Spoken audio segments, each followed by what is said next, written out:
What's up, everybody? It's Draymond Green. Make sure you subscribe to the Volumes YouTube channel below so you don't miss any more of this great content going forward. What's up, everybody? Welcome back to the Draymond Green Show. Our next guest I'm excited to have because this guy obviously is a great basketball player, had a really good career. Actually, a lot of people who I've talked to has said it's the best player they've ever played with, like most talented guy they've ever played with, like several people. I'm talking Andre Iguodala, Richard Jefferson, like real NBA guys, like all-stars, have all said best player they've played with. No chill, Gilbert Arenas, my brother. Welcome to the show. I appreciate you coming through, man. Thank you for having me. Thank you for having me. Absolutely. First off, just getting into early life, born in Tampa, Florida, at what age did you move to the Valley and out here in Los Angeles?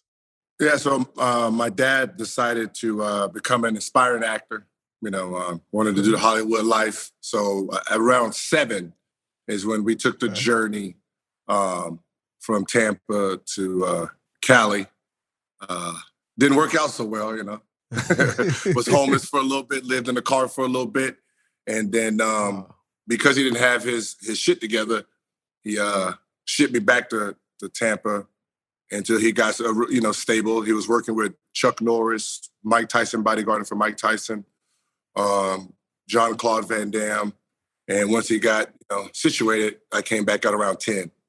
Okay. What effect do you feel like it had on you moving out here? Because like LA, as you know, is a hotbed for talent, and the basketball out here is different. Florida is more of a football state. What effect did that have on your life in moving out here?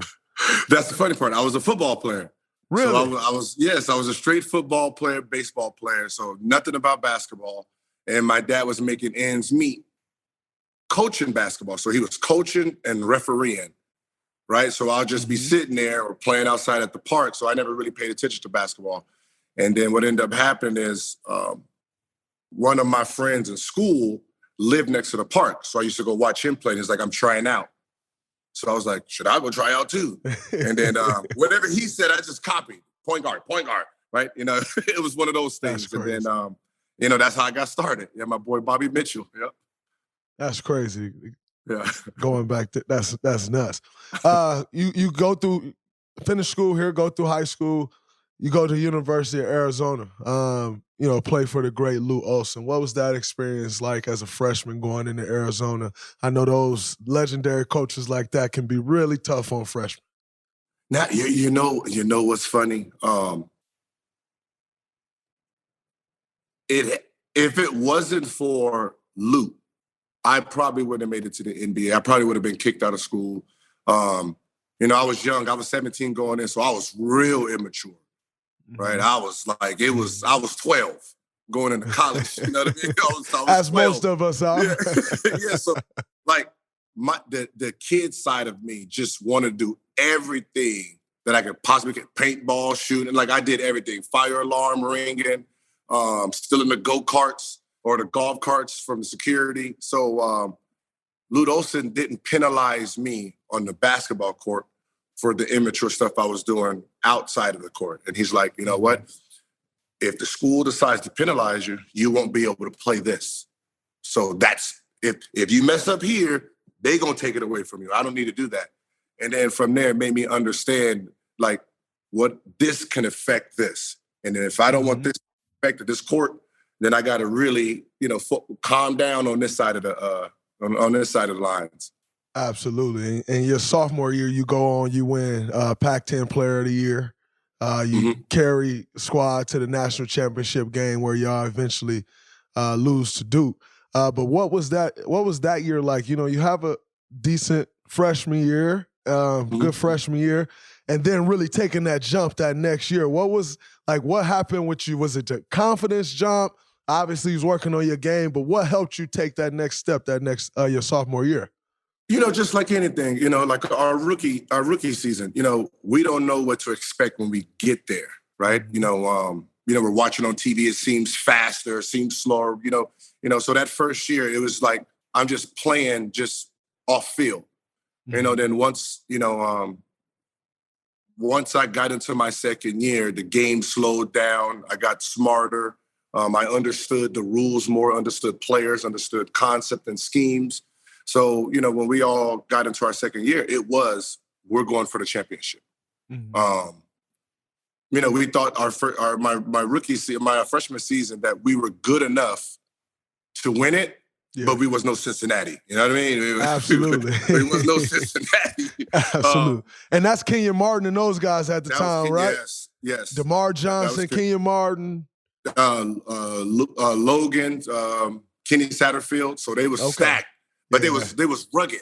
There was a rugged group. We was all finesse and stuff. They was just, they was rugged. So going into, the tournament that year, we was really feeling ourselves. Mm-hmm. Hey, we blew the Michigan State out of Relax. No need to go there. They can look up the history if they want to. We're not doing no Michigan State slander here.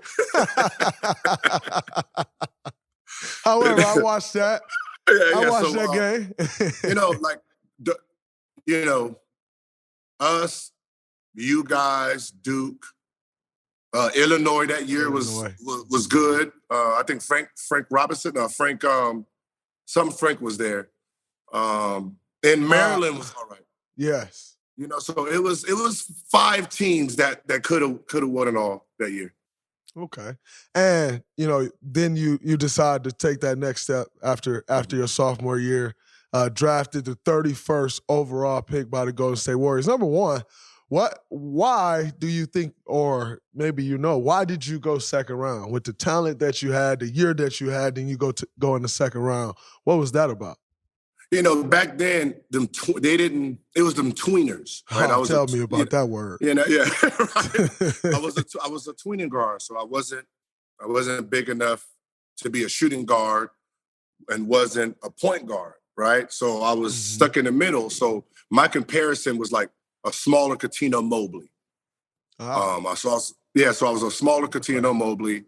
If you look in that draft, it said I'm the best one-on-one player in this draft.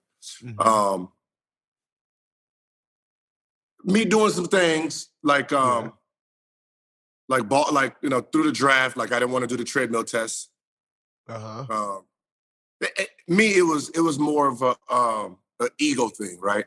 I trained my ass off. Like I really ran miles. And then you put this test and say 18 minutes, but nobody can win.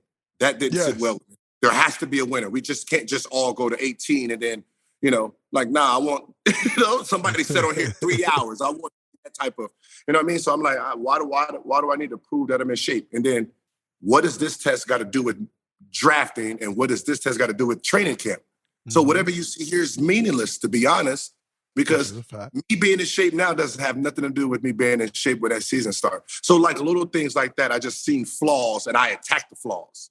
No, that's interesting. I mean? That's interesting. I agree and I understand. I worked out for the Boston Celtics. They were one of my 20 workouts when I was coming out. And I worked out for the Boston Celtics and they had us do like this Boston Celtics 3-minute run or something at the end of the workout. Yeah. And like I did the run, but like I'm not hauling ass. Like, and it was a good learning experience for me. But I did the run. And afterwards, Danny Ainge asked me, who's the president GM at the time. Danny Ainge asked me, he's like, yeah, so I expected you to do better in that run. Why didn't you get more lines in the run? And I was like, well, quite frankly, I feel like the run is kind of to say whether I'm in shape or not, but you just watched me work out for 2 hours and destroy everybody. So I'm not really sure like what the run is going to show you. You know what I'm saying? Like exactly. It's not basketball, just running from line to line. And like, when we just played a lot of basketball. We played 1s, 2s, 3s, how to get out of a trap. I did everything well in this workout. So I'm just not sure like what I really needed to prove in this run. Like that don't really work. So I 100% understand that. Yes, it's the draft process to me is so flawed. You let players dodge players. Like if I'm a team, right, and I'm looking at a few guys, I want to put them together. Like this player's dodging this player, if you're dodging this player, then why would I want you?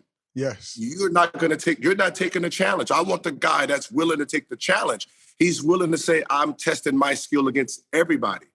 Because when in the NBA, you can't sit games and be scared. That's, you know what I mean? So it's like, it was one of those things where when you go through it and it doesn't work the way it should have, you'd be like, this is flawed. Yeah. Like I did 17 workouts. Sacramento, I went like 23 for 25 from the three. Their excuse was I couldn't shoot. Because they said, I had a set shot. That's not realistic. It can get blocked. It's too slow. I was like, how am I going to get blocked if I can pump fake? It's like you just make excuses, right? You just make up excuses not to draft. Just say you didn't want to draft me, bro. That's all you got to say, right? Facts. But no, but absolutely. It doesn't measure heart. Mm-hmm. Right? It doesn't measure if you have heart, if you have a work ethic, and that's why a Hall of Famer like yourself can go in a second round. I appreciate it. They miss it because this doesn't measure. This system doesn't measure who has it, who wants it. Facts. And that's the problem with it. No, absolutely. I agree.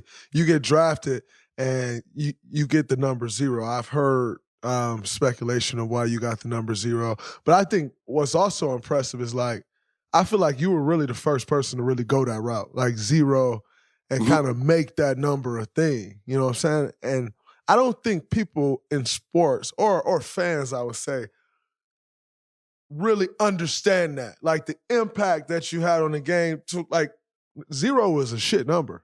Now 0 is a very prominent number, but what was your reasoning for going with number 0 once you was drafted? Yeah, so actually it started in college. So I was 25 because I was a Penny Hardaway fan. So I was Penny, Memphis Penny, I'm Penny Hardaway.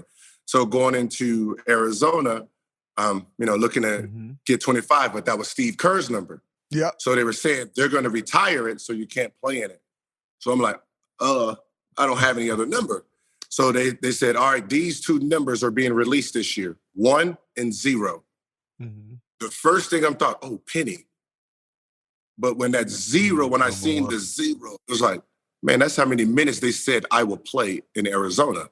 They said I am not a Arizona type of player, and I'm going to play 0 minutes. So I was like, I want to go with 0 so I can, no matter what I'm doing, I can always look at it, and this is what they said you was going to play 0 minutes. So, so when I went to Golden State, drafted 31, mad.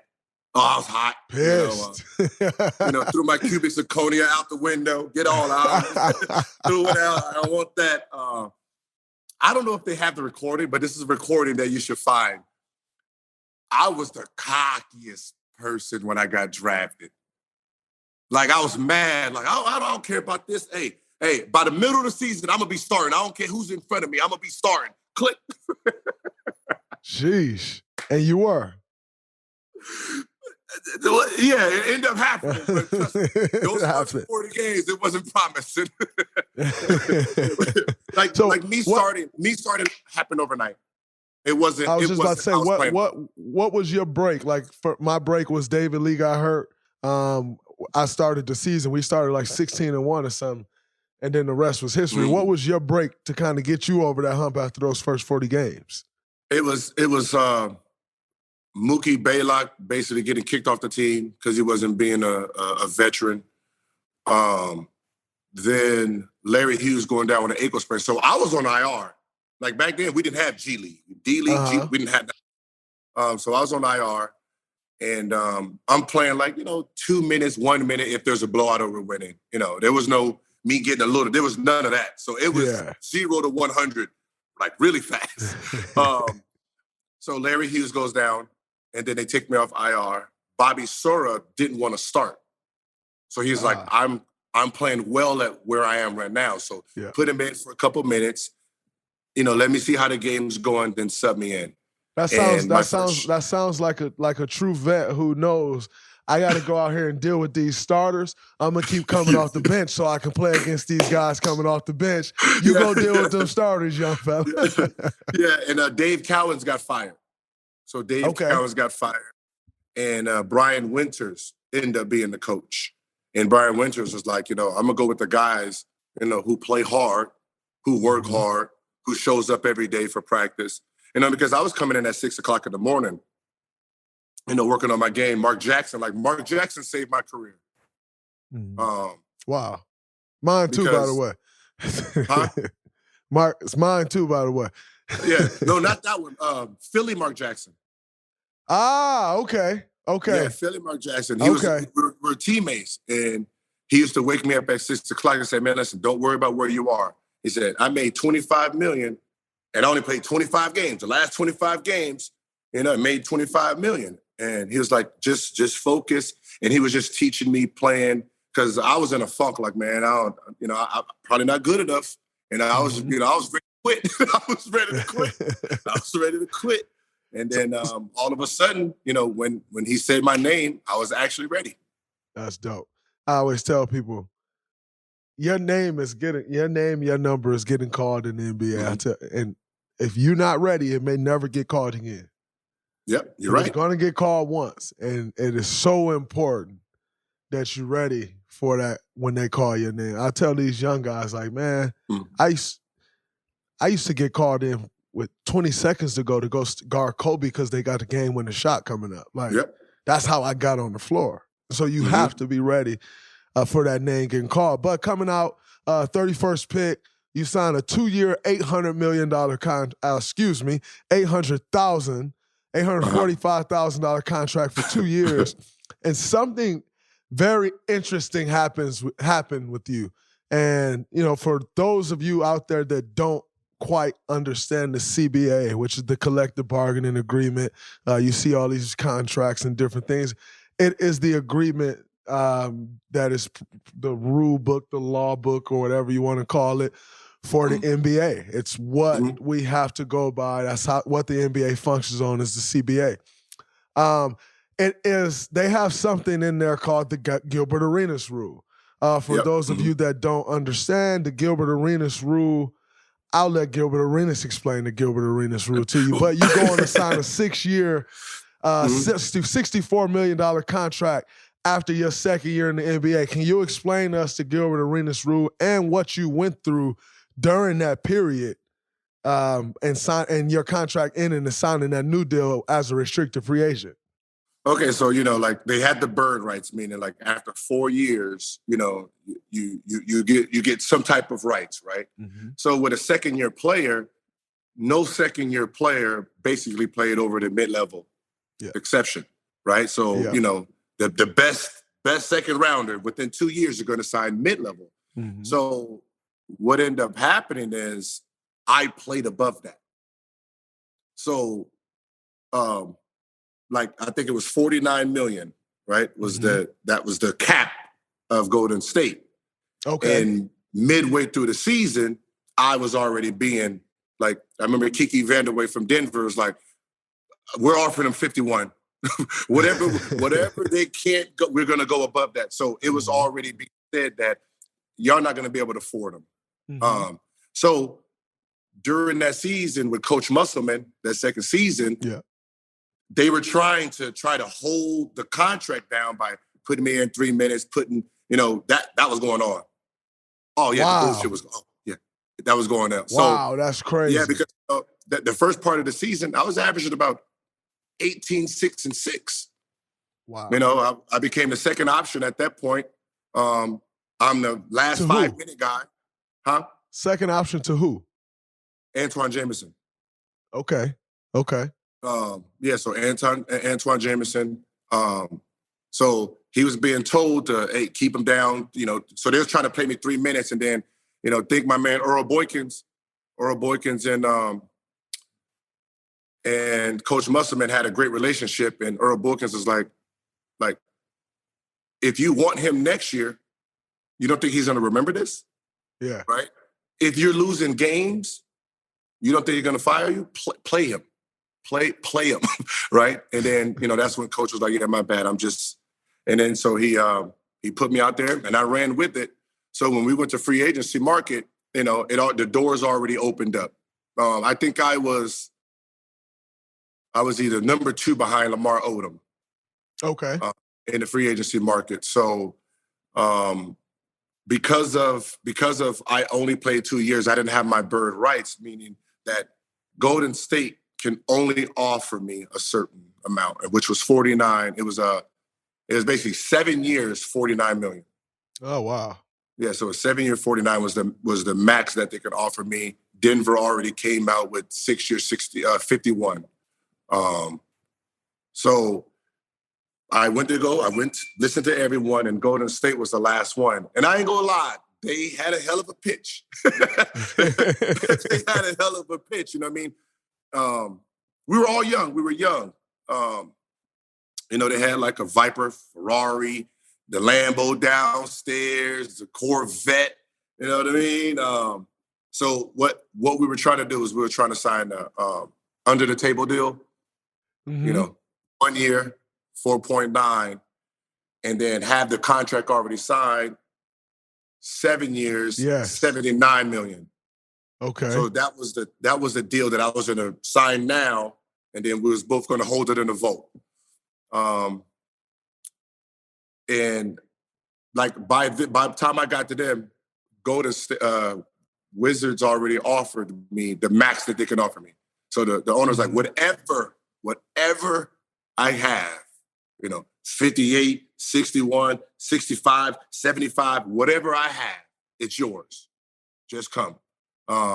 So the number from Washington was coming around 60 to 64. It was somewhere around there. So when we did the calculations, you take the 4.9 plus the 79, it came over about 83 million. By the time the money matched, I would have already been out of my Washington deal. Yeah. You have Jason Richardson, you have me, you have Troy Murphy, right? Yep. You have Yuri Wellston next year. You have Dunleavy. Someone was going to get screwed. All of us was going to get our money. And, it was basically like the only one that can get screwed who don't have a name is you. And I had to really take that in consideration. Like if I got hurt that next year and didn't perform, you know what I mean? So I was like, you know what? As much as I want to love to stay here, I need to go and branch off myself. That's very interesting. Like I said, for those of you that don't understand, as a second-round pick, I actually benefited off the Gilbert Arenas rule. Because if you're a second, so if you are a first-round pick, for those of you out there, you have 2 years guaranteed. Then you have 2 years of player option, and the team controls everything. I mean, it's not player option. I'm sorry. It's 2 years team option. So the team controls everything. As a second-round pick, you can get back to the money faster. But prior to the Gilbert Arenas rule, you could only get the mid-level. And then that rule changed with you, which was huge. It changed a lot for myself. It changed. I think Jay Crowder was able to take it. There's so many guys now. So what happened was after me, who benefited first from it was Carlos Boozer. Yes, with Utah, right? Yeah. Yes. So so what happened was they did you can match it. Then they added another year. Mm-hmm. So back then it was 1 year deals, one or the max 2. That was it for the second round. There was no option 3 and there was none of that. Yes. So after the rule, they added an option 3, right? Like, okay, just in case. So with Carlos Boozer, after his second year, it's the team's option. Yes. So he already got a deal from Utah.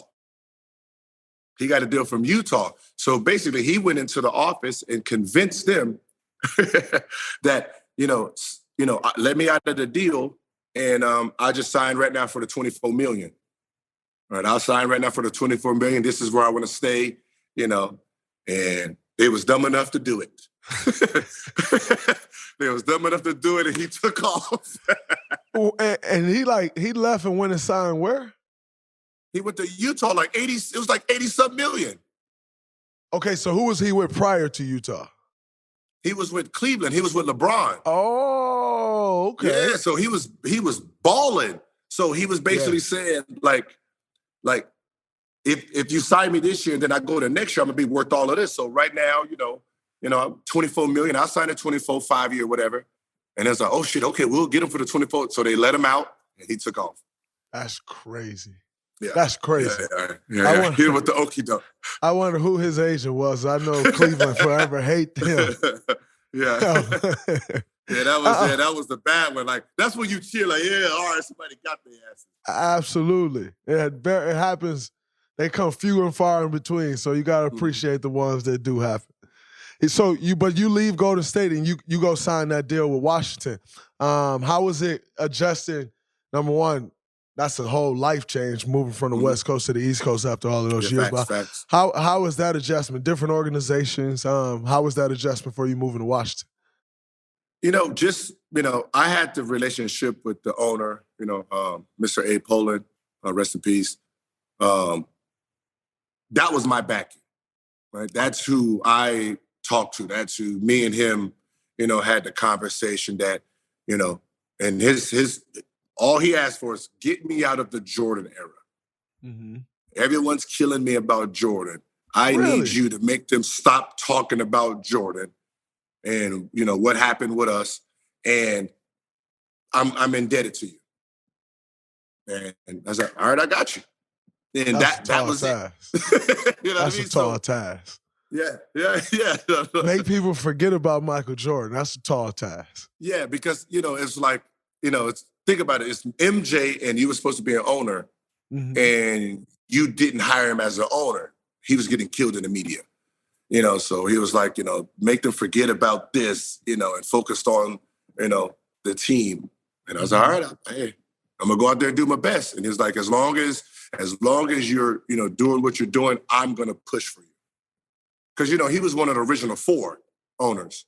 Ah, okay. Yeah, so he has pool. Yeah, pool. For sure. Yeah. Absolutely. Absolutely. No, that makes a ton of sense. You become a 3-time All-Star, which is huge. Career going great. Then you run into the unfortunate incident with Javaris Crittenton. How do you think, or do you think, that situation really changed the way Gilbert Arenas was treated in the NBA, the way Gilbert Arenas was looked at? Do you think that really ended up changing the outcome of your career?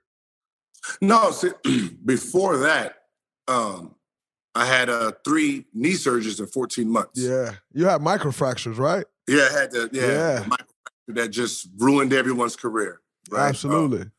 So I was part of that experiment. So, truth be told, I wasn't the same player. Mm-hmm. When I got into the trouble, I wasn't the same player. My owner just passed. Them being loyal to me it was more business at that point. Mr. A. Poland signed his guy to a max deal. You know what I mean? Like, absolutely. Because this what happened the year before. When I opted out of my contract, I'm hurt. Didn't only play 2 games. Mr. Poland said, I don't care what they're saying. You did your job. Whatever you want, I'm going to sign it. Whatever you want. I don't care what you want. I'm going to sign it. I don't care what the doctor said. I don't care what the general manager's saying. So you're my guy. You lived up to yours. I'm going to live up to mine and sign me to the 111. Right? So he didn't listen to experts. He didn't listen to the general manager. He didn't listen to no doctor. He didn't care. So once he passed, I remember we're at the ceremony and Brendan Haywood was like, he looked at me and said, yeah, they're going to come. You better be on your best behavior. They're going to come after that contract. Man, I'm untouchable, man. They ain't doing nothing to me, right? No, he was right. I was wrong, right? So, going through that situation with Javaris, it was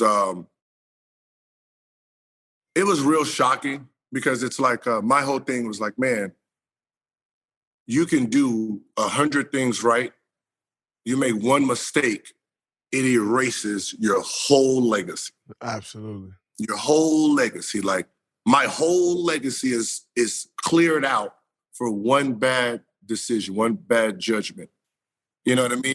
And that's what didn't sit well with me. Like, the Wizards part, that's expected. That's business. I get it. I understand that. I would have did the same thing, especially now when you're older. It's business. It's this, I gave them a chance to do it, and they have to make their decisions. So, but my thing was just worldwide over is like, this one thing is what you're judging me off of now. Mm-hmm. And that's that, I couldn't sleep at night with that. Like, that's where I just lost the love. Like, it's like I was batting 100%. I missed one shot. I'm the sorriest motherfucker on the planet. Like, I can't live with that, man. And then that's where, I really kind of had lost the love at that moment. Right there, I was just moving through the motions. So you lose love for that. You're also battling the microfracture stuff and injuries from that. And I know towards the end of your career, the last year you end up playing, you went over to Shanghai and played with the Shanghai Sharks. Do you ever look back at your time in Shanghai, or do you feel like you weren't just quite the player that you were anymore to do that? But do you ever look back at your time in Shanghai and wonder or wish you would have stayed over there longer after looking at the business that Stephon Marbury ended up building and going over to China and kind of making a career out of it after the NBA? Nah, see, so before I went to Shanghai, I was working out with the Clippers. So I was playing with the Clippers that summer. They had open gym. Melo was there. Everybody was there. So I'm playing well. And then the Lakers opened up their practice facility 2 weeks before training camp start. So that's when like Steve Nash was there. That's when that team was coming in. So I'm playing well. Like, Eddie Jordan, my head coach, he's the assistant coach over there. Mike Brown came over. So I'm tearing their asses up, right? So I'm talking to Eddie, and he's like, what are you going to do? He said, because they really like you. So they're trying to see if you want to go to at the time, I think it still was the D-League. And you play on the D-League team, get all the understanding of the offense. That's like, what offense? The one I created? The Princeton? like, I don't have to worry about that. I know that like the back of my head. And he was like, that's what they're saying, just to stay in shape because, they don't want the season starts and you're just in limbo mode. So I was like, I'm thinking about going to China. About going to China, get my little swag back over there, shoot the shit, shoot every shot, and I ain't thinking about passing the ball. It's like that'd be a good thing. I didn't know Doc Rivers was inviting me to training camp for the Clippers. But it was when I heard about it, I'm like, nah, because they just signed JJ Redick. They got Jamal Crawford, Chris Paul, so I'm like, well, I'm not gonna play. Mm-hmm. I'm not going to put myself in a situation where I can get some time and show I still got it. So I end up going to, going to China, make the team. The coach there, I'm glad I don't even remember this motherfucker name. I'm glad I don't remember his name. He made me train 10 days straight, 2-a-days. What? Right? Yeah. To see if I was in shape and still if I had it, like, you know what I mean? And just whirl my body. So by the time we got to the first game, we're playing against Stephon Marbury. Came down, hit a 3 on him, came back down, pulled my groin. Pulled 3 muscles in my groin. Yeah. So pulled 3 muscles on my groin. And that's what kind of hurt my situation there. So I had to come back to the States. I finished the season like, hobbling here and there. Mm-hmm. Came back to the States, rehabbed all summer, and then I was playing with Boogie.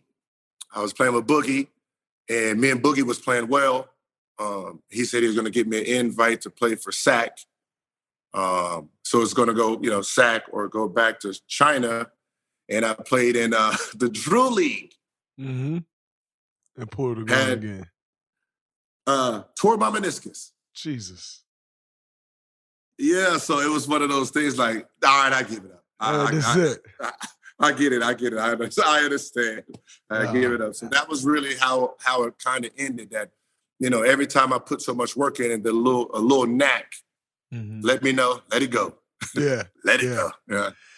You quickly start like moving into the podcast space and like different media opportunities. What made you branch into that space so fast? Because guys weren't doing that. Like, I have a podcast now in the NBA, Patrick Beverly, but you started moving into that space really fast. What was it that took you into that space so fast? And obviously, you got No Chill Gil now. For those of you out there, Gil's Arena is premiering soon. You could tell us more about that. But what really took you into that space so fast? Okay, so the NBA was doing this experiment called like Player's Diary, right? Okay.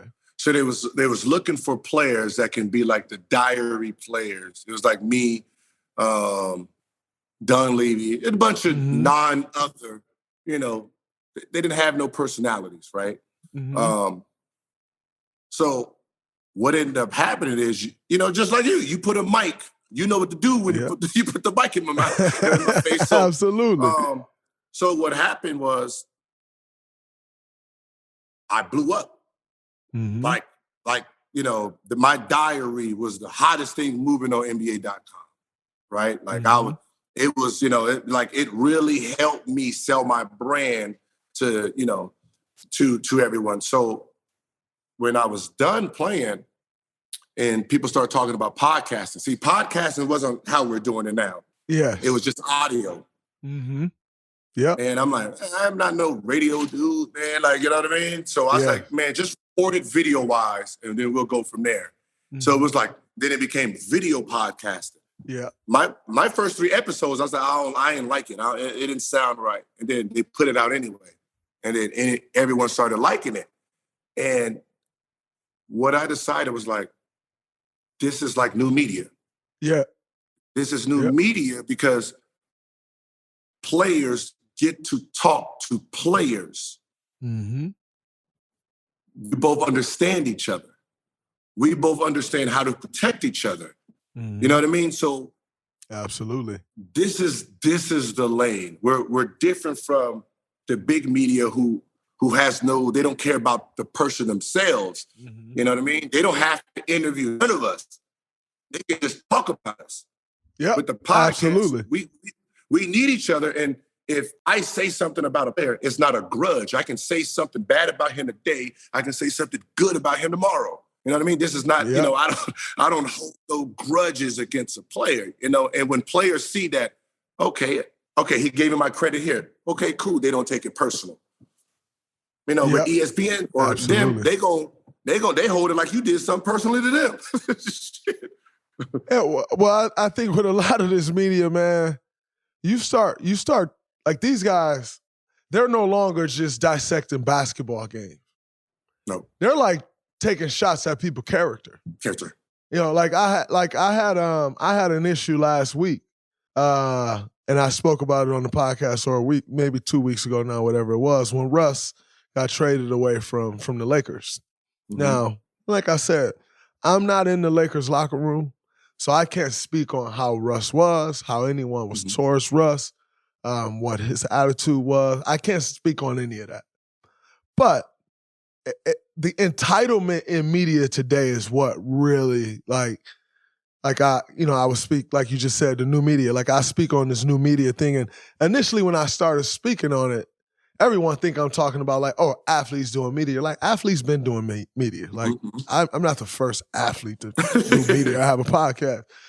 But when I first started speaking to new media, the new media to me was or is like going about media a certain way. You know, like there used to be a term, as you know, called a homer in media. That term is non-existent anymore. Like you see people on TV actually cheering for a team that they're critiquing against another team as if you're not a human being and you don't feel a way about this person. Like that just doesn't come into play. Like you can just push all those emotions.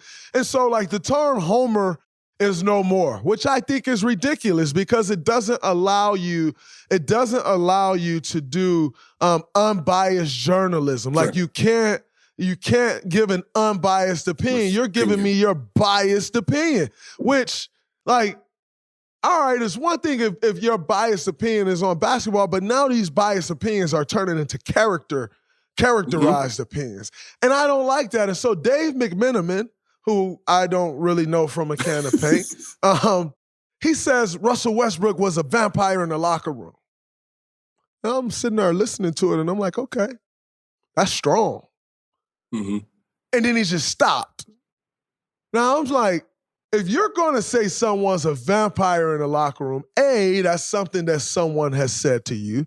Mm-hmm. And I know how this business works. They probably said it in passing, like, man, like I can see it, like somebody like, man, that vampire out of here. And then you run on TV and you say, they got rid of a vampire in the locker room.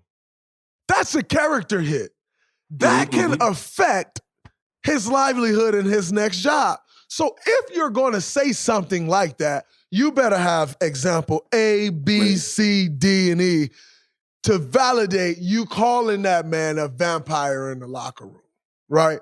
And so that's been my whole thing, like, with media. Like, it's not what it used to be. It's not what it's intended to be. So I agree 100% on the conversations that you're saying about, like, players interviewing players, because that's my number one goal with this show. It's like, it's a safe space.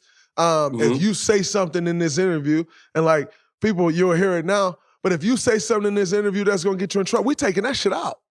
Like, we're protecting each other. Like, I'm not about to put that out there just to get you, like, to get some clicks and get some people. Like, no, we taking that out. Like, protect the guy. Because I look at it like this. If you protect someone, they'll always come back. I don't need to get some clicks off somebody else. Listen,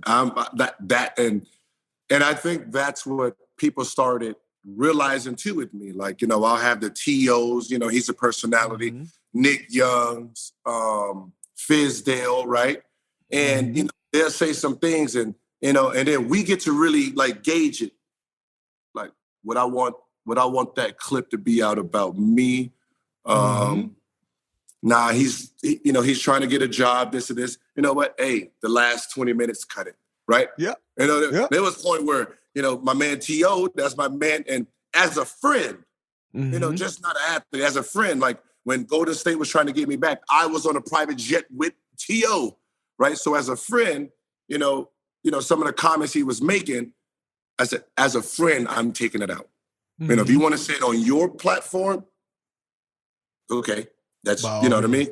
But I'm not gonna, it goes against our friendship. And if I allow this to go out just to go viral to get some clickbaits. So that's going out.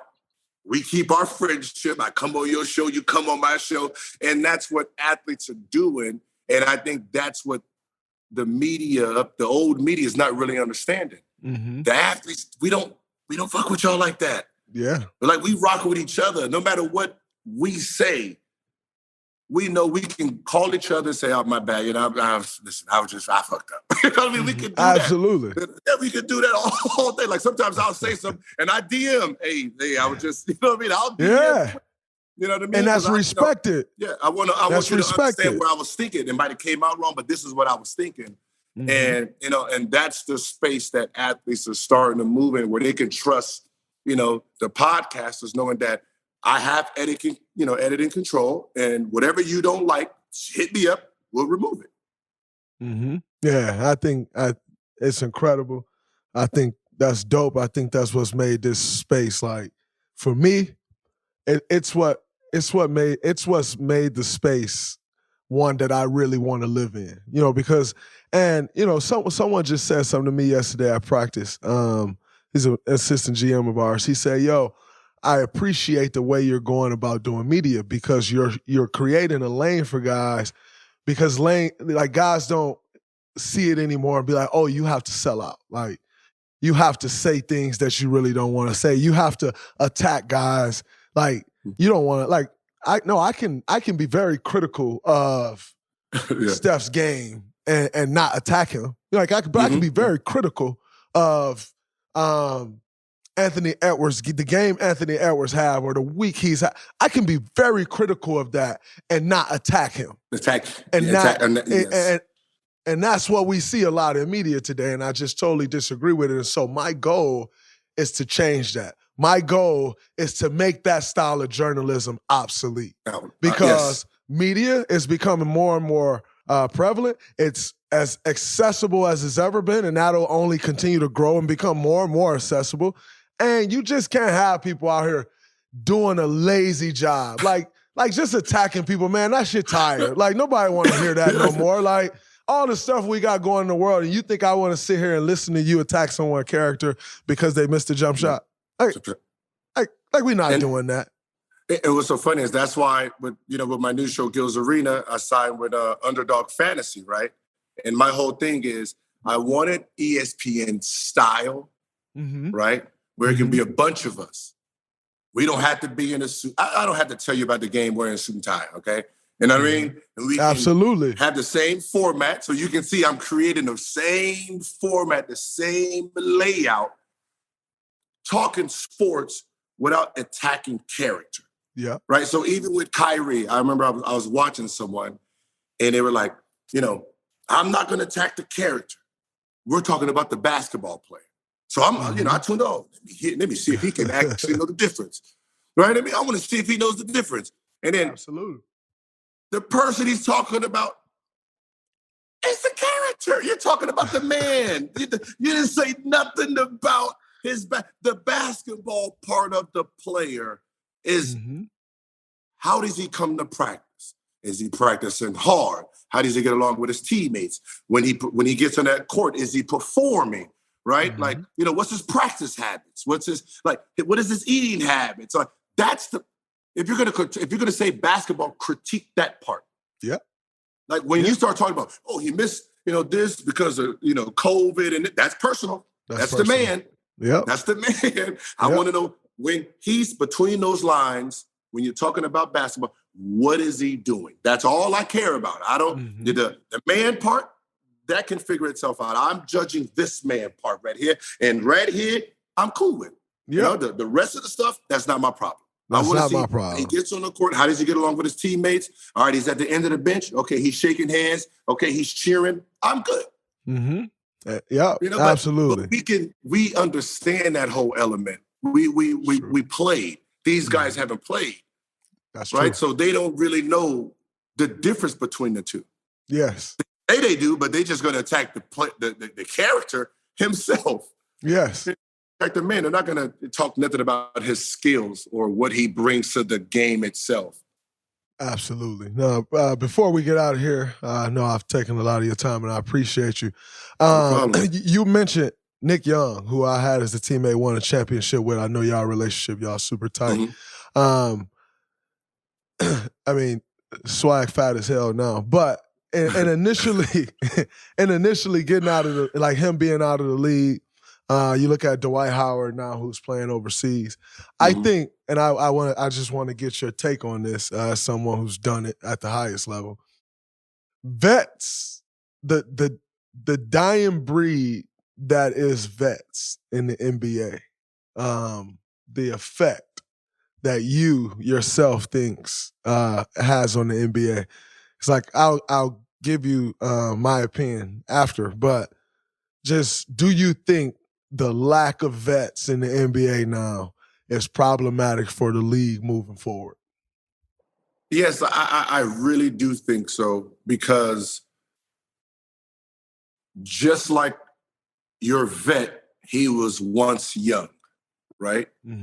So with this older guy, he's been there. He's understood, right? He's been a star. He had to sit the bench. He got booed in this arena. He got fined. He's did every single thing. Where when a young player comes in, like when I had John Wall, me and Washington wasn't seeing eye to eye. But that had nothing to do with me and John Wall relationship. Like John Wall, here, come to the closet, give you $100,000 worth of stuff. You don't spend your money. You don't need to spend your money, right? Don't try to, match player for player on clothes and stuff like that, right? Right before I was leaving, I'm telling them how to, take the bus early, go to sleep early. If you're going to party, you're going to have to do this. Get into a routine.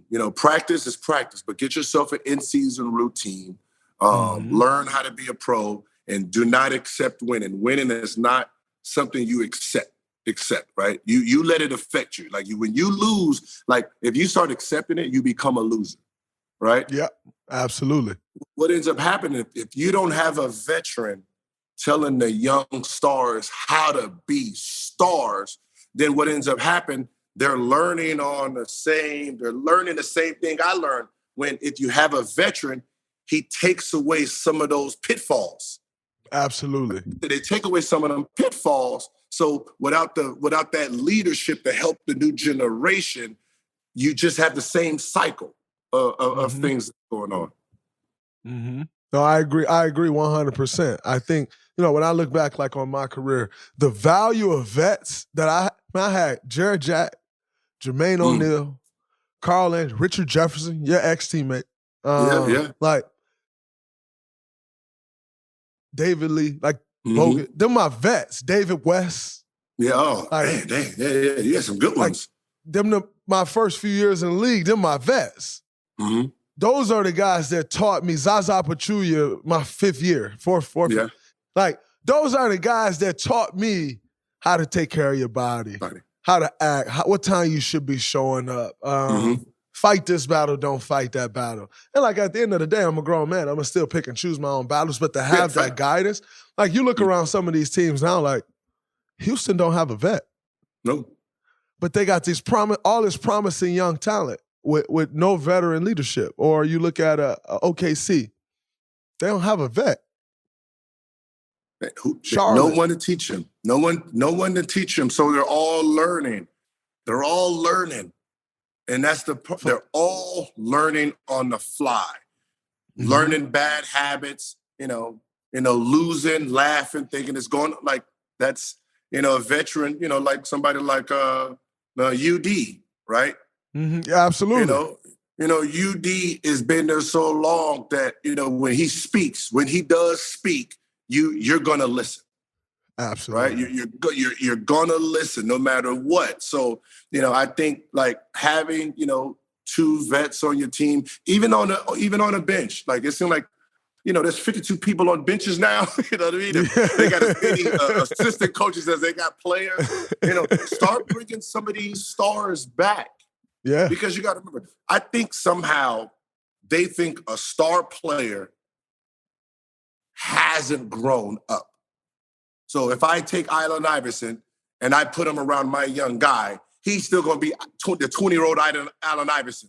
Like, no, he's learned. He see where his career, what happened to his career. He's going to guide this man. Like, hey, no. We're not going to do it. That's what I was like. You know what I mean? You have those guys that they had pitfalls. Let them teach these guys where not to have that pitfall at. Absolutely. You know what I mean? And, I can talk to a John Moran and be like, hey, man, to move up in this world, we have to pick our friends wisely, right? We can't take everybody to the picnic. Absolutely. You know what I mean? So you pick the guys that can handle themselves in this picnic, in these rooms. You know what I mean? There's friends you hang out with at home. There's friends you hang out with in rooms. Pick them. Yeah. Accordingly. You know what I mean? Like, because your company, you show me your company, I can show you where you're going to end up at.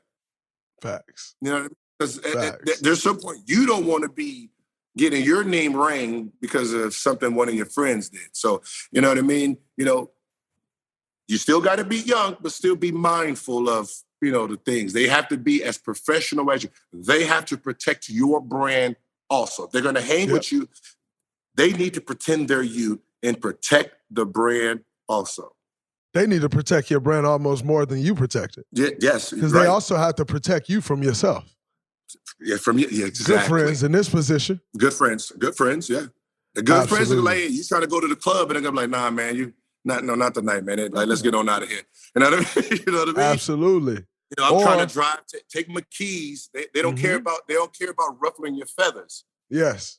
Then that's just gonna be yes men. Yeah. Absolutely. Man, before we get out of here, I know you watch a bunch of NBA basketball. Who you got taking home the MVP this year? Who you got winning the championship? I got, right now, I think Jokic is leading because they're number one. playing, having that triple-double season. Embiid is doing what Embiid does. I mean, he's most likely going to be runner-up if Jason Tatum's not runner-up. Greek the Freak is always somewhere in the mist. Absolutely. And I mean, it's always somewhere there. But, I think Jokic, if they finished off strong and he continues to, have this triple-double year, is going to be a great, great storyline, for the NBA. Absolutely. When it comes to the championship, it's no different than how you guys came into the playoffs, right? Whoever clicks the best when time comes. I don't know if anyone has put themselves in a situation yet where they're dominant. Yeah. Denver's good. No one's afraid of them. No. Right? No one is like, oh, Denver first round. No one's, so right now there's no real team that says, all right, that is a for sure, dark horse take home. Yeah. KD changes things over in Suns. It's like when he came to you guys. Yeah. You guys already had the infrastructure. You're just adding another piece versus, what Brooklyn happened, all three new pieces trying to figure out how they're going to do it. So I want to see how the first week of, him and the Suns look. But for the most part, it don't seem like there's a real dominance. So it's basically whoever clicks at the right time, coming into the playoffs is it's all seeding too. Yep. Yeah. It's all seeding. You know what I mean? It's that team that when they get into the playoffs and everybody's healthy, everybody's clicking, you're looking at a 6 seed that was the champions last year. That's like, hey, we back. Whoa. We back. You know what I mean? So it's you always got to be mindful. Look at you just watch it. You know what I mean? I just watch and see, all right, who matches up. All right, okay. Like, dang, okay, if this is their role, this might be, you start watching like that. So it's like we still have about 2 weeks before we can start seeing what's playing out. Absolutely. Oh, man, one more question. I'm sorry. No problem. Why does European players not get the same flack for winning championships or not than U.S. American-born guys? For instance, I saw a list today Stephen A. put out, and it was like the players under the most pressure to win a championship. I think James Harden was 1, CP was 2, Jason Tatum was 3, Joker was 4. Joker has 2 MVPs. Joker has 2 MVPs. More than likely about to be a 3rd MVP. And he's older than JT. Why is it that he's 4th, but JT's 3rd? And Luka wasn't even on the list, right? Now, obviously Luka's a little younger than JT, but I feel like over the years, European players has not had the same, caught the same flack of winning a championship as U.S. players, and I don't understand that. And I wanted to know if you feel the same way about that. It's really a knock, to be honest.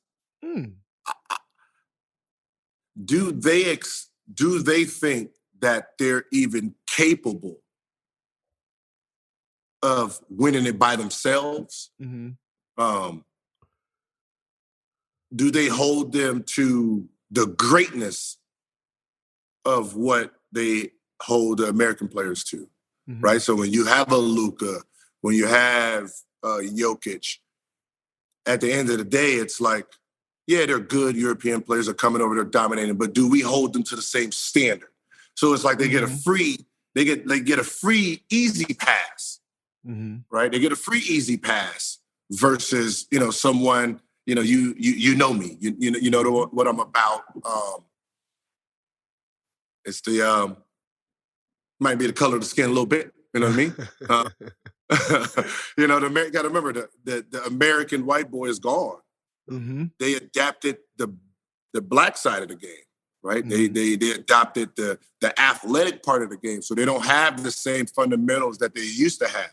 Yeah, you know what I mean. So when you name when when I see the white players, and then you put Luka in there, like that's European. Stop! Don't try that. I'm on to you. That's a good start. You can't say he's competing with Larry Bird. No. Yeah, that's Hayward. That's Caruso. That's that group. Yeah, right? Absolutely.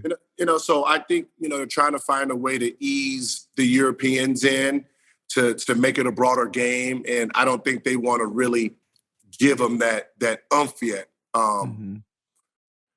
But we're mentally built for it right now. The jury is still out on the Europeans. We see Luka, amazing. Dirk, amazing. Peja, amazing. The ones that came over have been amazing, right? But they need to start understanding that there's a lot from everywhere. There's a lot now. I mean, you can really put an all-star game together, the overseas versus the American. Yeah, absolutely. You can really do that now. You know what I mean? Because you'd be surprised who's from, who's not American. Absolutely. Like Shea is not American. Yeah. Yeah, you know what I mean? So you can really have an all-star game where it's so, you know what I mean? You need to play it down the middle now. Give the same respect to them as you do us, which means you have to put the same type of responsibility on them. Just like there's no way JT's supposed to be in this conversation right now. Yeah. No, why? Yeah. He's 24, 25 years old. Huh? Absolutely. Like Jaylen Brown is older than him, but you put more. It's like shut up. But that's But that's what media does, right? Yeah. They try to set you up so you can fail. No, 100%, 100%. And I can agree with you 100%. Like these Europeans today, Luka, Joker, Giannis. Although Giannis accomplished the feat, Joel, and Joel's African, but just from another continent. Like these guys, they real guys, and they these guys are top 10 guys in our league. Majority of them top 5, but they top 10 guys in our league. And I think I didn't even think about it from the perspective of you saying like it's a knock.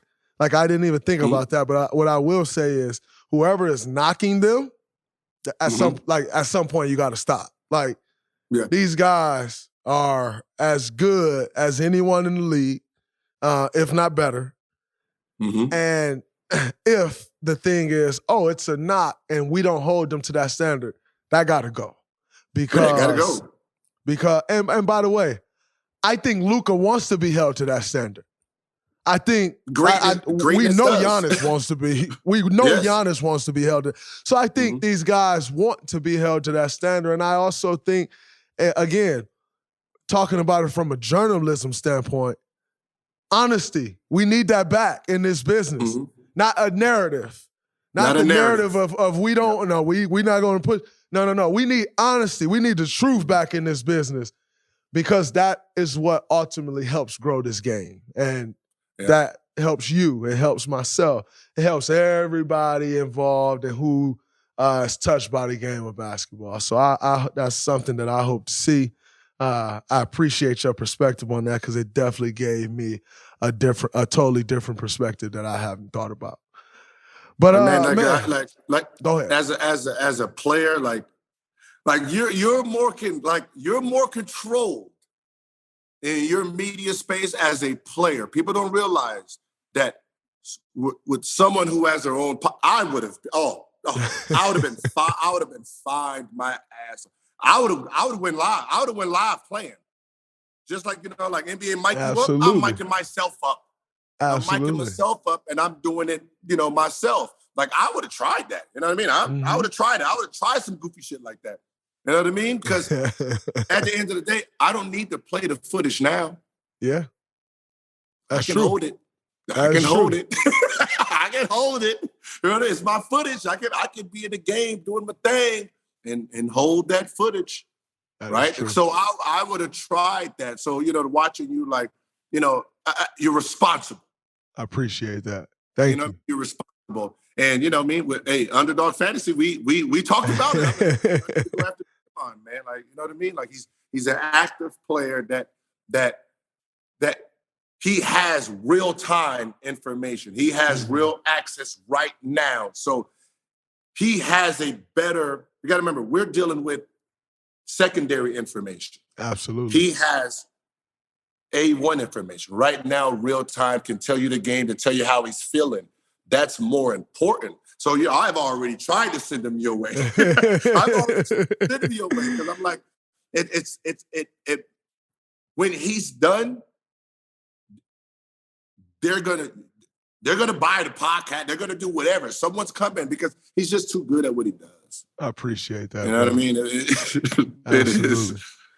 Now, I appreciate you, man. I've been a big fan since watching you play the game at Arizona, then to the Golden State Warriors with Jay Rich. Jay Rich from Saginaw, so I was always watching the Warriors and just followed your career. And then also you in the media space. I think very admirable how you speak your mind and from a very intelligent place. Like, people can say what they want to feel what they want about what you have to say, but they can't call you dumb.